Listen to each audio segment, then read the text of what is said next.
தீவிரத்தாளாவதிலும் முயற்சிகள் மெய்வருத்த கூடி தரும் மாவட்ட செயலாளர்கள், அண்ணன் பொதுச் செயலாளர் ஆனந்தன் அவர்கள், கழக தோழர்கள், தோழிகள், அண்ணன்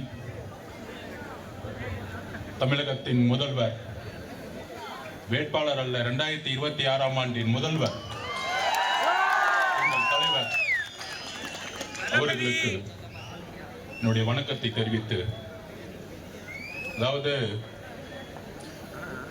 பொதுக்குழு முடிஞ்ச உடனே நான் பேசி முடிச்ச உடனே கடந்த ஒரு வாரமா கதறிட்டு இருக்காங்க திமுக. ஆதவர்ஜுனா ஆதவர்ஜுனா ஆதவர்ஜுனா,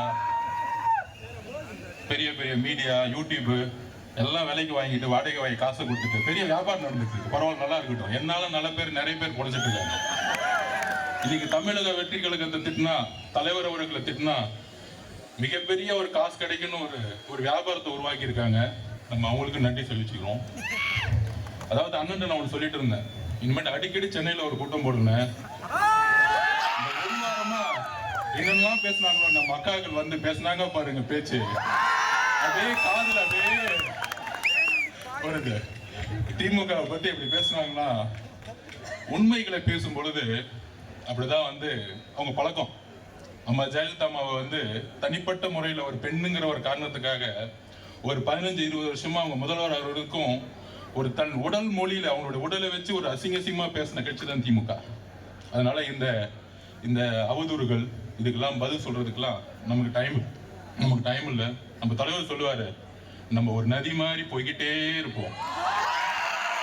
அசிங்கமும் வரும், நல்லதும் வரும். நம்ம நல்லது மட்டும் எடுத்துட்டு 26ல தலைவரை முதல்வராக்குறது மட்டும்தான் நம்ம குறிக்கோள். அந்த குறிக்கோளோட நம்ம போயிட்டே இருப்போம்.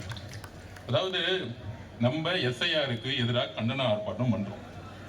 ஒன்றிய அரசுக்கு எதிராகவும் தேர்தல் கமிஷனுக்கு எதிராகவும் ஒரு கண்டன ஆர்ப்பாட்டத்தை சொல்றோம். ஆனா நேற்று நைட்ல இருந்து நம்ம அப்போ நம்முடைய மாவட்ட செயலாளர்கள் உண்டு இல்லைன்னு ஆகிட்டாங்க. என்ன பிரச்சனை முதல்வர் சார், என்ன பிரச்சனை? காலங்காத்தால ஸ்டேஜை கலைக்க சொன்னாங்க. இதே திமுக போன வாரம் 5 அடிக்கு மேடை போட்டாங்க. இப்ப இல்ல 5 அடிக்கு போடக்கூடாது, 3 அடிக்கு தான் போடணும். ஏன் 3 அடிக்கும் 5 அடிக்கும் என்ன பிரச்சனை? முதல்வர் அவர்கள் வந்து வீட்டுல உட்காந்துக்கிட்டு 5 அடி போடக்கூடாதுன்னு சொல்லிட்டு இருப்பாரா? இல்ல உங்க பையனுக்கு பிடிக்காதா? ஒரு ஸ்டேஜ் போடுறது கூட தமிழக வெற்றி கழகத்துக்கு வந்து எவ்வளவு தொல்லைகள், எவ்வளவு நிர்வாகிகள் பிரச்சனை. இங்க இருக்க தோழர்கள் வந்துகிட்டு இருக்காங்க, கிட்டத்தட்ட 8-9 கிலோமீட்டர் சுத்த விடுறாங்க. இங்க இருந்து திரும்பி இப்படி வர்றதுக்கு ஒரு 50 மீட்டர் கிடையாது. ஆனா நம்ம தோழர்கள் இங்க இருக்கவங்க எல்லாம் 10 கிலோமீட்டர் நடந்து வந்திருக்காங்க. என்ன ஒரு அநியாயம்! ஏன் அப்ப நாங்க வந்து உங்க ஒன்றிய அரசு எதுக்க கூடாதா? உங்க மறைமுக கூட்டணிக்காக ஒர்க் பண்ணிட்டீங்களா நீங்க? நான் ஒன்னே ஒண்ணுதான் கேட்கிறேன். தமிழக சட்டமன்றம் நடந்துட்டு இருந்துச்சு. ஏன் எஸ்ஐஆருக்கு எதிராக தீர்மானம் போடல? சொல்லுங்க. நம்பர் 1 கொஸ்டின், ஏன் போடல? உச்ச நீதிமன்றத்தில் நீங்க மனு தாக்கலுடைய பெட்டிஷன் எப்படி இருக்கு? அதாவது சில பேர் செட்டிங் பண்ணிக்குவாங்க, சும்மா கோர்ட்டுக்கு போவாங்க. அது ஒரு உதாரணம் சொல்றேன். வகுப்புக்கு எதிராக நம்ம தான் கேஸ் போட்டோம். நம்ம தலைவர் சொல்லி கேஸ் போட்டு அபிஷேக் மனு சிங் அவர்கள் வாதாடினாங்க. ஆனா திமுக போட்ட கேஸ்ல அங்க வாதாடவே இல்லை. அங்க இருக்க வழக்கறிஞர்கள் கையை கட்டி சும்மா நின்றுட்டு இருப்பாங்க. ஆனா வெளியே வந்துட்டு நாங்களும் கேஸ் போட்டோம் வடிவேல் படத்தை சொல்லுவாங்களே, அந்த மாதிரி நாங்களும் கேஸ் போட்டோம். அந்த மாதிரி வகுப்புக்கு மாதிரி எஸ்ஐஆருக்கு ஒரு கேஸை போட்டுட்டு நாங்க கேஸ் போட்டுட்டோம். அனைத்து கட்சி கூட்டத்தை கூப்பிடுறோம். அனைத்து கட்சி கூட்டத்தை தமிழக அரசு கூப்பிடணும். திமுக யாரு? ஒட்டுமொத்த தமிழ்நாட்டுடைய பிரதிநிதியா? திமுகங்கிறது ஒரு தனிப்பட்ட கட்சி.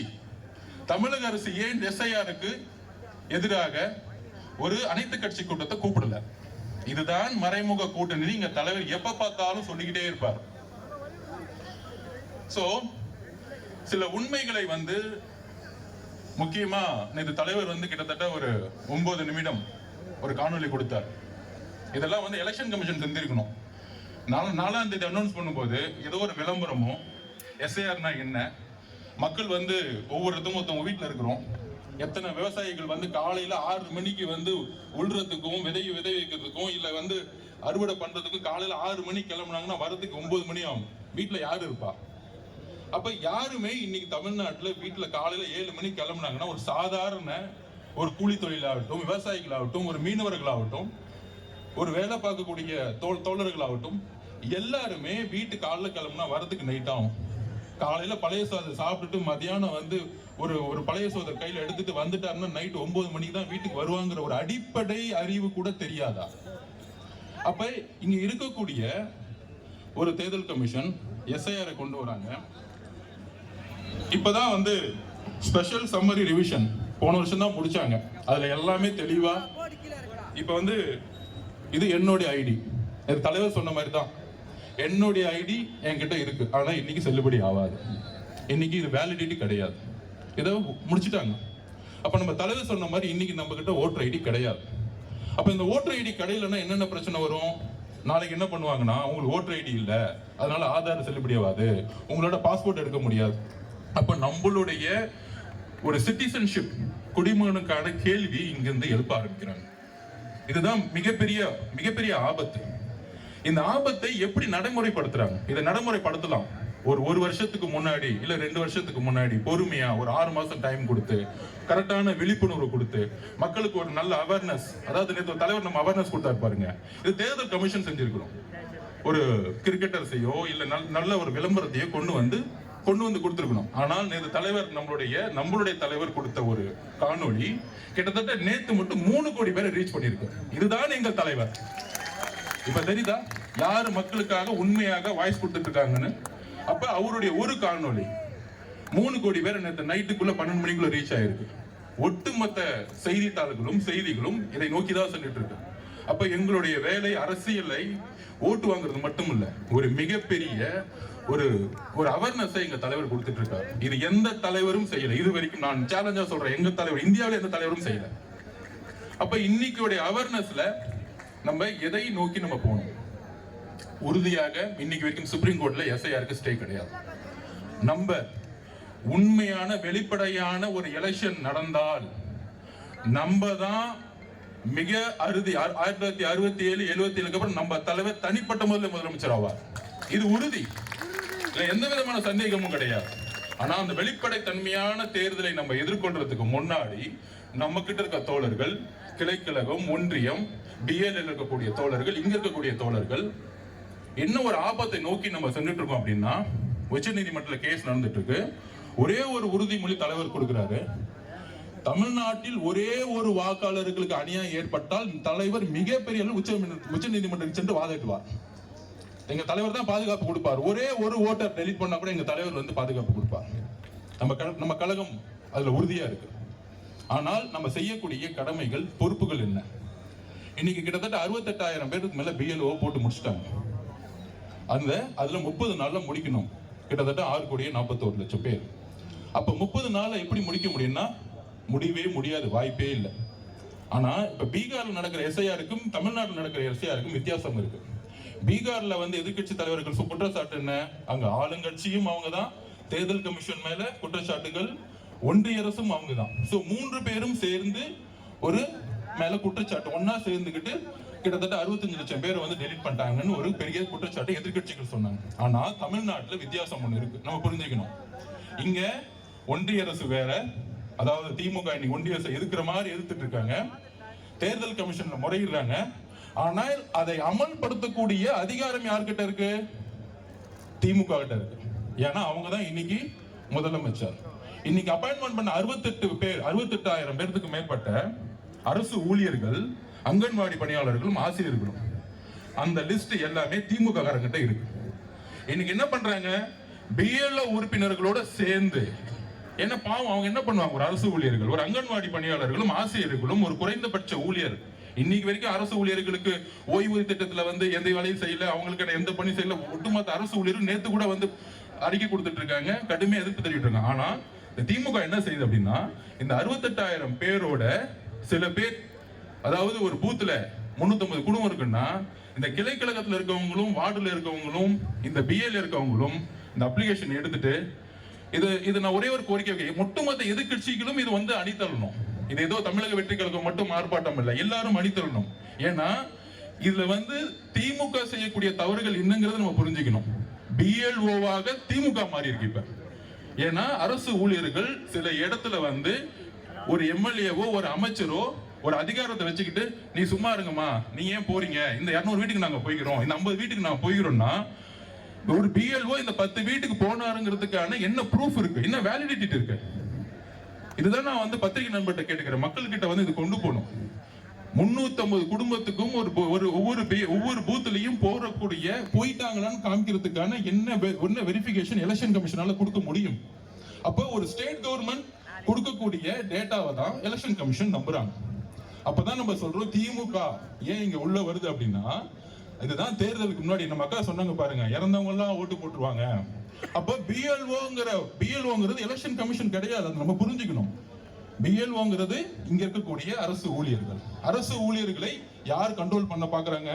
இங்க இருக்கக்கூடிய திமுக கிளை, ஒன்றியம், எம்எல்ஏ, எம்பிஸ். இதுக்குதான் வந்து 3 மாசத்துக்கு முன்னாடி என்ன பண்ணாங்க, முதலமைச்சர் அனௌன்ஸ் பண்ணாரு, நாங்க வீடு வீடு செல்றோம் அப்படின்னு ஒரு பிரச்சாரத்தை உருவாக்குனாங்களே, இதுக்குதான். அப்ப நம்ம எந்த அளவுக்கு விழிப்புணர்ச்சியா இருக்கணும் அப்படின்னா, கடுமையாக உச்ச நீதிமன்றத்தில் நம்ம போராடும் இந்த எஸ்ஐஆருக்கு எதிராக, இந்த கண்டனம் ஆர்ப்பாட்டத்துக்காக.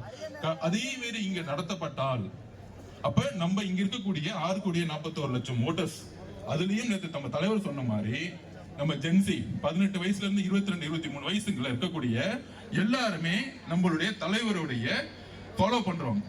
அவங்களுடைய ஓட்டர்ஸை நம்ம தான் உறுதிப்படுத்தணும். அதுக்கான அவேர்னஸ் ப்ரோக்ராம் நம்ம தான் உருவாக்கணும். விழிப்புணர்வு பிரச்சாரங்களை நம்ம உருவாக்கணும். நம்ம கண்டிப்பாக ஜெயிப்போம். மக்களுடைய எழுச்சி, பெண்களுடைய எழுச்சி, இளைஞர்களுடைய எழுச்சி ஃபுல்லா நம்ம கிட்ட இருக்கு. ஆனால் அது ஓட்டாக மாறணும். அதுதான் நம்ம முன்னாடி இருக்கிற மிகப்பெரிய சேலஞ்ச். அந்த சேலஞ்சை வந்து அவங்க திமுக சொல்ற மாதிரி நாங்க 70 வருஷம் கட்சி, 50 வருஷம் கட்சி. நான் ஒரே ஒரு எக்ஸாம்பிள் சொல்லிக்கிறேன். 1971 எம்ஜிஆர் கடுமையா வேலை செஞ்சார் திமுகக்காக. 200 தொகுதி மேல ஜெயிச்சிட்டாங்க. 72ல எம்ஜிஆர் வெளியே அமிச்சிட்டாங்க, அப்படியே வெளியே துரத்திட்டாங்க. தோழர்களை யோசிச்சு பாருங்க, வெளியே எம்ஜிஆர் வெளியே வரும்போது பெரிய படைப்பலம் கிடையாது. கலைஞர்கிட்ட இருந்தது 1949ல அண்ணா உருவாக்குற திமுக, பெரிய கட்டமைப்பு, மிகப்பெரிய பொருளாதார பலம், 200 எம்எல்ஏ, மிகப்பெரிய முதலமைச்சர் கலைஞர்.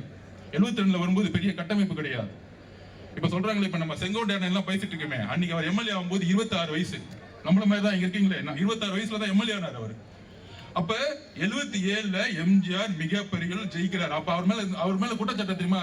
எம்ஜிஆருக்கு கட்டமைப்பு கிடையாது, அவர் நடிகர், அவங்களால ஓட்டு வாங்க தெரியாது, நாங்க 1949 கட்சி வந்திருக்கோம். கட்டமைப்பு அதாவது ஒன்னே ஒண்ணுதான். நீங்க கட்டமைப்பு வச்சிருக்கீங்க, மக்களை கூப்பிடுறீங்க, மக்கள் வர மாட்டேங்கிறான். எங்க தலைவர் மக்களே கட்டமைப்பா உருவாக்கி இருக்கார். இதுதான் எங்களுடைய தமிழக வெற்றி கழகம். எங்களுடைய கட்டமைப்பு மக்கள். எங்க கிட்ட கிளை இருக்கு, ஒன்றியம் இருக்கு, ஊராட்சி எல்லாமே இருக்கு. ஆனால் மக்களே கட்டமைப்பை உருவாக்கி கூடிய ஒரு தேர்தலை 2026 நீங்க திமுக பார்க்கும், எல்லா கட்சிகளும் பார்க்கும். அதுதான் நேற்று சொன்னாரு, எலெக்ஷன் அன்னைக்கு ஒட்டுமொத்த மக்களும் அந்த பூத் லெவல்ல வந்து நில்லுங்க, இளைஞர்களா வந்து நில்லுங்க. அந்த புரட்சியை நாளைக்கு பார்ப்போம். ஆனால் அதுக்கு முன்னாடி நம்ம என்ன செய்யணும் அப்படின்னா, இந்த பிஎல்ஓவை திமுக கிளைக்கழகமும் ஒன்றியம் கைப்பற்றி இருக்கு. இதுதான் உண்மை. அவங்க தான் இந்த அப்ளிகேஷன் ஃபார்ம்ஸ் கொடுத்துட்டு இருக்காங்க. யாருக்கு கொடுக்கணும், யாருக்கு கொடுக்க கூடாது, இதை முடிவு பண்றது இன்னைக்கு திமுக. இது மிகப்பெரிய ஆபத்து. ஒன்றிய அரசு எஸ்ஐஆர் கொண்டு வந்து நம்ம கழுத்தை நெரிக்கிறாங்கன்னா, திமுக இன்னைக்கு திமுகவுடைய கிளைக்கழகமும் ஒன்றியமும் சேர்ந்து இன்னைக்கு ஒட்டுமொத்த ஓட்டையுமே திமுகவோட ஓட்டு, திமுகவோட அனுதாபிகள் மட்டும்தான் இன்னைக்கு அப்ளிகேஷன்ஸ் போயிட்டு இருக்கு. இதை எதிர்கட்சிகள் எல்லோரும் சேர்ந்து குரல் கொடுத்து 6,41,00,000 மட்டுமல்ல, புது வாக்காளர்களுக்கும் கொண்டு போய் சேர்க்கணுங்கிறது நம்மளுடைய தலையாய கடமை. இதுதான் நம்ம வந்து நான் பதிவு பண்றேன். இது தலைவர் பேசின அந்த 9 நிமிஷம் வீடியோல இதுல என்னென்ன சிக்கல்கள், ஆன்லைன்ல என்னென்ன பிரச்சனை, நம்மளால ஆன்லைன்ல லாகின் பண்ண முடியல, ஒரே போன் நம்பர் இருக்கணுங்கிறாங்க. இந்த சிக்கல்கள் தலைவர் ஆல்ரெடி எல்லாமே பேசிட்டார். அதுக்கடுத்து தலைவர் அவர்கள் வந்து சட்ட ரீதியான நடவடிக்கைகள் அடுத்தடுத்த கட்டத்தில் எடுப்பார். ஆனால் நம்மளுடைய பொறுப்புகள், நம்மளுடைய கடமைகள் சோசியல் மீடியால பேசுறதோட நம்ம கூடிய சீக்கிரத்துல பொதுச்செயலாளர்கள் அனௌன்ஸ் பண்ணுவார், நம்மளும் வீடு வீடாக நாம் செல்ல வேண்டும். கிளைக்கழகம் முதல் ஊராட்சி ஒன்றிய செயலாளர்கள், ஒன்றியம் முதல் வார்டு கவுன்சிலர் முதல் எல்லோரும் நம்மளும் போய் சொல்லணும். அப்பதான் உண்மை வெளியே வரும். இல்லைன்னா அவங்க மட்டும்தான் வீட்டுக்கு போயிட்டு இருப்பாங்க, அவங்க மட்டும்தான் அப்ளிகேஷன் கொடுப்பாங்க. எந்த அப்ளிகேஷன் சப்மிட் பண்ணப்பட்டதுக்குன்னு ஒரு ப்ரூஃப் வந்து நம்மளால கொடுக்க முடியாத அளவுக்கு கொடுக்கும். கையில கொடுப்பாங்க, நாளைக்கு கொடுக்காம போயிடுவாங்க. ஏன்னா இதை ஏன் சொல்றேன்னா, ஒரு சாதாரண விவசாயிகளுக்கோ, ஒரு சாதாரண நெசவு தொழிலாளிகளுக்கோ இதுல இருக்க சிக்கல்கள் தெரியாது. மிகப்பெரிய சிக்கல்கள் இந்த அப்ளிகேஷன்லயே சிக்கல்கள் இருக்கு. சோ இதுக்காக நம்மளுடைய கட்சி வீட்டுக்கு நம்ம எப்படி வந்து முதல்வர் வேட்பாளர் ஒரு பிரச்சாரத்தை உருவாக்கணுமோ அதே மாதிரி ஒரு பிரச்சாரத்தை நாம் உடனடியாக உருவாக்கணும். வீடு செல்லணும், அப்ளிகேஷன் கொடுக்கப்பட்டதாங்கிறத பார்க்கணும். பார்த்த பிறகு இதுல கட்சி வித்தியாசமே வேண்டாம். அது திமுகவா இருக்கட்டும், அதிமுகவா இருக்கட்டும், எந்த கட்சி வேணா இருக்கட்டும். ஆனால் நம்மளுடைய தலைவருடைய குறிக்கோள் என்ன தெரியுமா? இந்த எஸ்ஐஆரை பொறுத்த வரைக்கும் நமக்கு ஓட்டு போறாங்க, ஓட்டு போடல, தலைவருடைய ஒரு எண்ணம், ஒரு குறிக்கோள் என்ன? தமிழகத்தில் இருக்கக்கூடிய எல்லா மக்களும் 6,41,00,000 மற்றும் புதிய வாக்காளர்களுக்கு வாக்காளர் அட்டை கிடைக்க வேண்டும். இதுதான் தலைவருடைய குறிக்கோள். நீங்க திமுகவா அதிமுகவா மித்த கட்சின்னு பார்த்துட்டு இருக்கீங்க. ஆனா தமிழக வெற்றி கழகத்துடைய தலைவர் எல்லா வாக்காளர்களுக்கும் வாக்காளர் அட்டை கிடைக்க வேண்டும் என்கிறதை உறுதிப்படுத்துகிறார். இது ஒரு அடிப்படை உரிமை. இது ஒரு அரசியலமைப்புடைய கான்ஸ்டிடியூஷனல் ரைட்ஸ். ஆர்டிகல் 326 நம்மளுடைய ரைட்ஸை கொடுக்குது. சுப்ரீம் கோர்ட்ல வந்து விவாதம் நடந்துட்டு இருக்கும்போது இது வந்து ஒரு அடிப்படை உரிமைன்னு சொல்லும்போது இல்ல இது ஃபண்டமெண்டல் ரைட் இல்லைன்னு சொன்னாங்க. இல்ல, இது ஒரு ஃபண்டமெண்டல் ரைட்ஸ். எப்படி? ஆர்டிகல் 326 சொல்லுது நமக்கு இது வந்து ஒரு கான்ஸ்டிடியூஷனல் ரைட்ஸ். 18 வயது நிரம்பியவர்கள் ஓட்டு போட முடியும். அப்படி ஓட்டு போட்டாதான் fundamental rights 19(1)(a freedom of speech and expression. உங்களால் பேசவும் நீங்கள் ஒரு தலைவரை உறுதியாக முடிவெடுக்கக்கூடிய அதிகாரம் உங்களுக்கு இருக்கு. அப்ப நம்மளுடைய அரசியலமைப்போட அதிகாரம் நம்ம கொடுக்கறத நம்ம ஃபாலோ பண்ணாதான் நம்மளுடைய ஃபண்டமெண்டல் ரைட்ஸை நம்மளால காப்பாற்ற முடியும். சோ தோழர்களே, இதுலக்குள்ள சிக்கல்களை நாம் புரிந்து கொள்ள வேண்டும். இன்னும் வந்து 4 நாள் தான், இன்னும் அடுத்த மாசம் டைம் கொடுத்திருக்காங்க. அதுக்குள்ள நம்ம வந்து கோர்ட்டுக்கு போலாம். ஆனால் நாம் ஒவ்வொருவராக இளைஞர்கள், ஜென்சி, இங்க இருக்கக்கூடிய மக்கள்கள், இங்க இருக்கக்கூடிய பெண்கள் எல்லோரும் நம்ம ஒவ்வொருத்தரும் வீட்டுக்கு போய் ஆகணும். அதுல வெரிஃபை பண்ணி 6,41,00,000 பிளஸ் இருக்க புதிய வாக்காளர்களும் நாம் இந்த வாக்காளர் அட்டையை வாங்கி கொடுக்க வேண்டிய பொறுப்பும் நம்ம கிட்ட இருக்கு. அந்த பொறுப்பை செய்வோம். இந்த பொறுப்பை செஞ்சிட்டாலே தலைவர் அவர்கள் இயற்கையாவே முதலமைச்சர் ஆயிடுவார். இதை நாம் உறுதிப்படுத்துவோம். நன்றி.